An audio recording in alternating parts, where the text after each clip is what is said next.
안녕하세요. 테크 크리에이터 꿀한지 PD입니다. 2020년 9월에 갤럭시 노트 20과 노트 20 울트라가 나온 이후에 2021년을 건너뛰고 2022년 2월에 노트를 계승한 갤럭시 S22 울트라가 출시되었습니다. 새 스마트폰이 나오면 전세대와 비교를 하는 게 일반적인데 갤럭시 S22 울트라가 노트 시리즈를 계승하니까 갤럭시 S22 울트라에 노트 20 울트라까지 더해서 비교를 하고 무조건 신제품을 사는 게 좋은지 아니면 이전 세대 모델을 사도 될지를 알려드립니다. 스마트폰 리뷰나 비교 시 항상 등장하는 스펙 요약표를 오늘도 띄워두니까 한 번에 보고 싶은 분들은 잠시 멈춰서 보고 다시 재생을 눌러주세요. 각각의 스펙들을 하나씩 자세하게 짚어보겠습니다. 먼저 성능이나 스펙만큼이나 중요한 가격은 12기가 램 256기가 동일 용량 기준으로 갤럭시 S22 울트라와 S21 울트라가 145만 2천원으로 동일하고 노트 20 울트라가 2021년 12월 15일에 출고가가 인하되어서 125만 4천원입니다. 자급제 기준으로 노트 20 울트라가 20만원 정도 더 싸고 통신 3사를 통하게 되면 공시지원금이 노트 20 울트라가 더 크기 때문에 가격 차이가 생각보다 더 크게 날 수가 있어요. 겉모습을 보면 후면 카메라 디자인이 다 다른데 S22 울트라는 물방울 디자인, S21 울트라는 S22나 S22 플러스에서 볼 수 있는 컨투어 컷 디자인, 노트 20 울트라는 평범하게 네모난 카메라 섬이 있는 디자인이에요. 그런데 몸통의 형태는 S22 울트라와 노트 20 울트라가 측면이나 기통의 모습을 함께 보면 굉장히 비슷해서 누가 봐도 S22 울트라가 노트 20 울트라 다음 모델이라는 생각이 듭니다. 갤럭시 S22 울트라도 앞뒤 측면 모서리에 엣지가 들어간 것은 동일한데 귀퉁이가 둥근 형태라서 S22 울트라나 노트 20 울트라보다 부드러운 느낌이에요. 측면으로 오른쪽에 볼륨 조절 버튼과 전원 버튼이 있는 것과 왼쪽에 아무것도 없는 것이 동일하고 상단에는 노트 20 울트라만 유심 트레이가 있고 하단을 보면 S21 울트라만 스피커의 위치가 반대예요. 크기는 다 크고 측면 엣지가 동일한데 가로 길이가 약간 더 짧은 S21 울트라의 한 손 그립감이 상대적으로 더 좋고 가로 길이가 S22 울트라보다 미세하게 더 짧으면서 두께가 더 얇은 노트 20 울트라의 그립감이 다음 괜찮습니다. 3종 중에서 그립감은 S22 울트라가 큰 차이는 아닌데 살짝 더 안 좋은 거죠.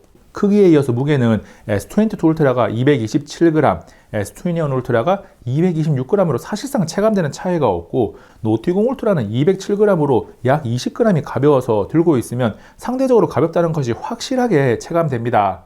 겉모습에서 마지막으로 얘기할 요소는 내구성인데 기본적으로 스마트폰 앞뒤에 고릴라 글래스 빅터스 플러스를 처음 사용한 S22 울트라가 고릴라 글래스 빅터스를 적용한 S21 울트라나 노트 20 울트라보다는 조금 더 튼튼합니다. 2011년 등장한 갤럭시 노트 S펜은 꾸준하게 발전해왔는데 갤럭시 노트 S펜이 가진 핵심 가치는 우리가 원할 때 언제 어디서나 편하게 꺼내서 사용할 수 있다는 것입니다. 그래서 S펜을 스마트폰 구매 시 중요한 가치라고 생각하는 분들에게 갤럭시 S21 울트라의 외장형 S펜은 S22 울트라나 노트 20 울트라의 내장형 S펜과 비교해서 상대적인 단점이에요. 그리고 S펜이 중요하지 않다고 보는 소비자들도 다른 조건이 비슷하고 가격까지 별반 차이가 없다면 사용할지 안 할지 모르겠지만 당연히 S펜 휴대에 대한 걱정이 없는 내장형이 더 좋은 겁니다. 간혹 갤럭시 S21 울트라 S펜이 조금 더 크고 굵어서 손에 잡기는 더 좋지 않냐는 의견도 있고 손에 잡고 사용하기에는 상대적으로 더 편안한 건 맞습니다. 그런데 손에 잡기 전에 들고 다니기 위해서 매우 뚱뚱해지는 케이스를 사용해야 한다거나 다른 휴대 방법을 강구해야 하는 불편함이 훨씬 더 커요. 그리고 S펜을 케이스에서 꺼내 쓰는 거랑 스마트폰 자체에서 꺼내서 쓰는 거랑 편의성에서 S20 울트라나 노트 20 울트라가 확실히 편합니다. S펜은 노트 20 울트라와 S21 울트라에서 9ms의 반응 속도를 가지고 있고 S22 울트라는 약 70%가 향상된 2.8ms의 반응 속도를 가지고 있습니다. 수치상으로 제법 큰 차이인데 그냥 보고 있으면 반응 속도 차이가 체감이 어려워서 실제 사용 속도의 4분의 1로 테스트 모습을 보여드리고 있어요. S펜을 정리해보면 내장했다는 것과 반응 속도까지 고려하면 갤럭시 S22 울트라가 가장 좋습니다.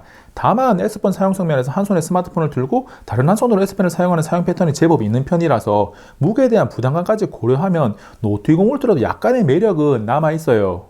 삼성의 프리미엄 스마트폰은 갤럭시 노트 20 울트라부터 S22 울트라까지 계속해서 다이나믹 아몰레드 2X를 사용해서 기본적인 디스플레이 품질은 3종 모두 우수하고 QHD 플러스 해상도를 지원하는 것도 똑같습니다. 크기도 노트 20 울트라가 6.9인치로 0.1인치 더 크긴 한데 사용성은 똑같다고 생각해도 돼요. 세부 스펙에서의 차이는 모두 120Hz 가변 주사율을 지원하지만 S22 울트라만 1Hz까지 변화하고 최대 화면 밝기가 S21 울트라와 노트 20 울트라는 1500니트고 S22 울트라는 1750니트입니다. 장비를 이용해서 색 제어율을 측정해보면 sRGB 99에서 100%, P3 93에서 99% 정도로 모두 우수하고 일반적인 실내 조명 하에서 측정된 화면 밝기 100%는 노트20 울트라보다 S22 울트라나 S21 울트라가 100니트 정도 높게 나옵니다. 수치상의 차이가 있긴 한데 일반적인 환경에서 스마트폰을 사용할 때 사용성에 차이가 생기지는 않아요. 디스플레이에서 퍼포먼스는 탑재하고 있는 AP가 다르니까 성능 차이가 나는 것은 당연합니다. 갤럭시 S22 울트라는 스냅드래곤 8 1세대를, 갤럭시 S22 울트라는 엑시노스 2100, 갤럭시 노트 20 울트라는 스냅드래곤 865 플러스를 탑재했어요. 램은 모두 LPDDR5 12기가를 탑재하고 있습니다. CPU의 성능을 가늠할 수 있는 긱벤치5 싱글코어 멀티코어 점수가 출시 시기를 고려하면 생각보다 차이가 나지 않고, GPU의 성능을 가늠할 수 있는 3D마크 와일드라이프 점수는 최신 제품을 쉽게 구분할 수 있게 차이가 나요. 이어서 3D마크 와일드라이프 스트레스 테스트를 통해 GPU의 스로틀링 후 성능을 보면 발열 관리를 위해 스로틀링에 걸린 상태에서의 최저 점수는 최고 점수에 비해서 차이가 크지 않습니다. 노트20 울트라의 안정성이 81.7%로 성능 유지가 비교적 잘 되는 편이고, S21 울트라는 70.5%의 안정성을, S22 울트라는 47.5%의 안정성을 보여줍니다. 물론 S22 울트라가 스로틀링이 심하게 걸린 상태에서도 성능이 가장 좋아요. CPU 스로틀링 테스트를 통해서 CPU의 성능 유지도 확인해보면 노트20 울트라가 89%로 가장 안정적이고, S22 울트라와 S21 울트라는 여러 번 테스트해보면 80% 내외로 안정성은 비슷합니다. 스로틀링 테스트를 하면서 발열 측정도 했는데 3D마크 와일드라이프 스트레스 테스트 중에 전면 최고 온도가 노트20 울트라가 40도대, S22 울트라와 S21 울트라가 비슷하게 39도대가 나왔고, 후면 최고 온도는 노트20 울트라와 S21 울트라가 38도대, S22 울트라가 41도대까지 나왔어요. CPU 스로틀링 테스트 중 발열 영상도 보면 전면 최고 온도가 노트20 울트라는 37도대, S21 울트라는 38도대, S22 울트라는 39도대까지 나왔고, 후면의 최고 온도는 노트20 울트라가 38도대, S21 울트라가 39도대, S22 울트라가 43도대까지 나왔습니다.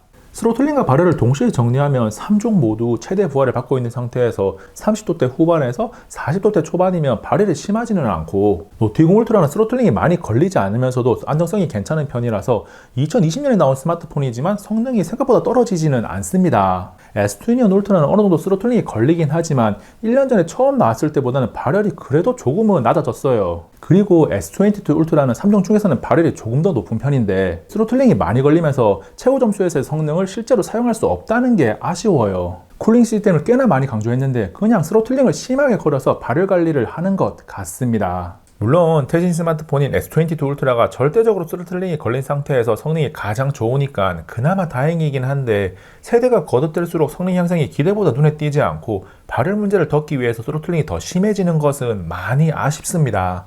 벤치마크 점수만 보면 긴가민가 하니까 AP와 램, 저장 공간의 규격까지 영향을 미치는 배틀그라운드 유스테이트 로딩 테스트를 반복해서 해보니 어느 하나가 압도적이지 않고 S22 울트라가 가장 빠르기도 하고 노트20 울트라가 가장 빠른 경우도 있어요.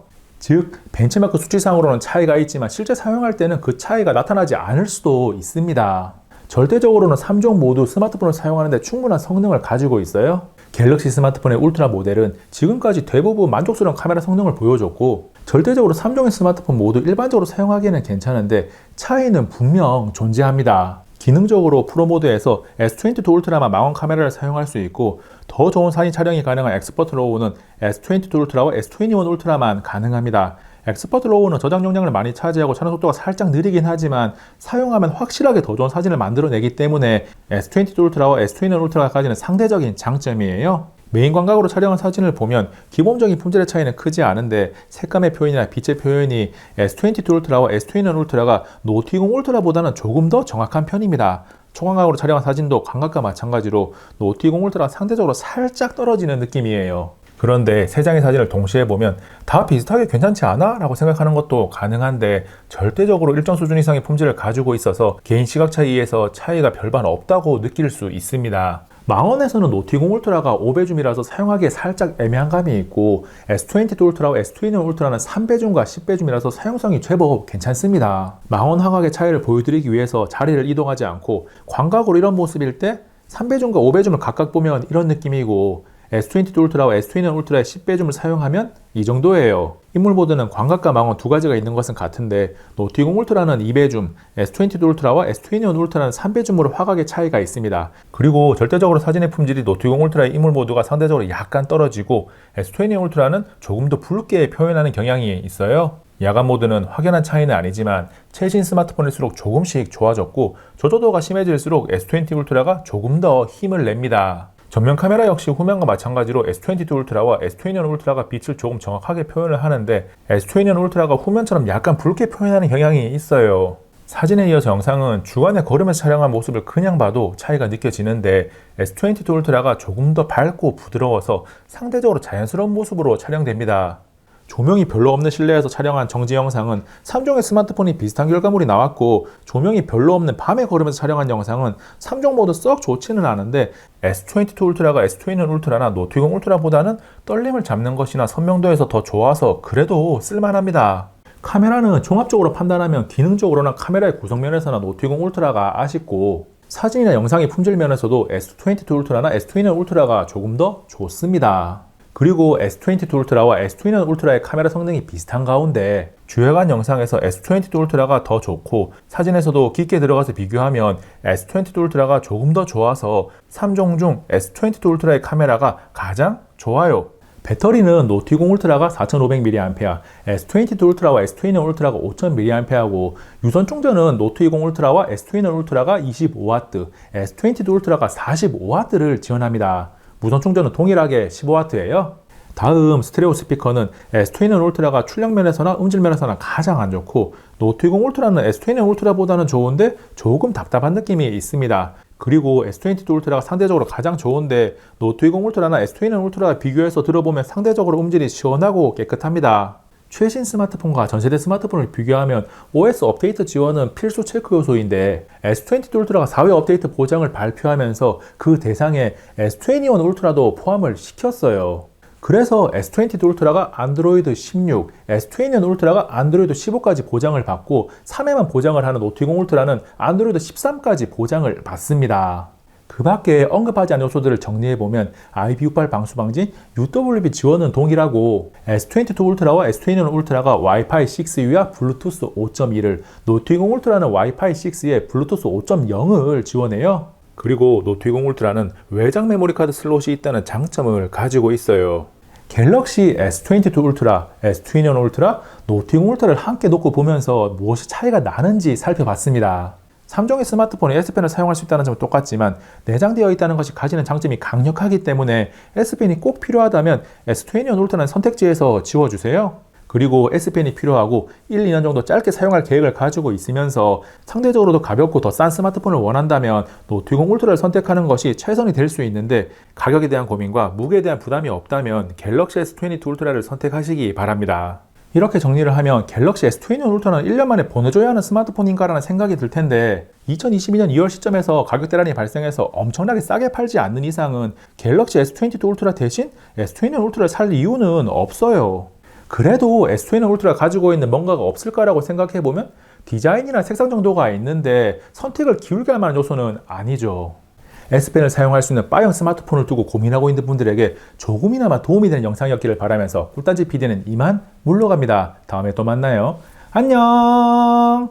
잠시만요. 여기 있는 꿀단지 한번만 눌러주세요. 꿀단지 PD를 구독하고 영상을 계속 받아볼 수 있습니다. 생각보다 재미있고 흥미롭고 정보가 정말 가득하거든요. 여기는 이 영상 정보를 정말 많이 담은 영상이고요. 여기는 이 영상 최신 영상인데 정말 재밌어요. 당연히 정보도 가득 담았습니다.